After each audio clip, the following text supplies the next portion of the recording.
जळगावातील कानळदा शिवारात विश्वास नाना पाटील यांच्या शेतातील विहिरीचे काम सुरू होते। काही कामगार कामासाठी आलेले होते। विहिरीचे काम सुरू होताच 58 वर्षीय व्यक्तीला आतून पुढे काय घडलं पाहण्याआधी AM मराठी न्यूजला जरूर सबस्क्राइब करा। गोपीचंद पंढरीनाथ बाविस्कर, वय वर्ष 58, राहणार कानळदा, तालुका जळगाव असं मयत झालेल्या व्यक्तीचं नाव आहे।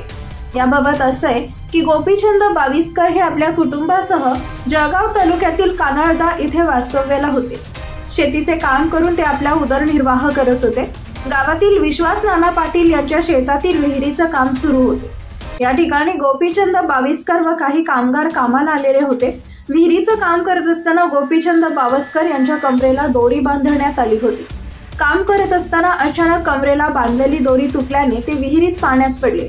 पोहता न आल्याने ते पाण्यात बुडाले। ही घटना घडल्यानंतर ग्रामस्थांनी त्यांना विहिरीतून बाहेर काढत शासकीय वैद्यकीय महाविद्यालय व रुग्णालयात दाखल केले असता वैद्यकीय अधिकाऱ्यांनी त्यांना मयत घोषित केले।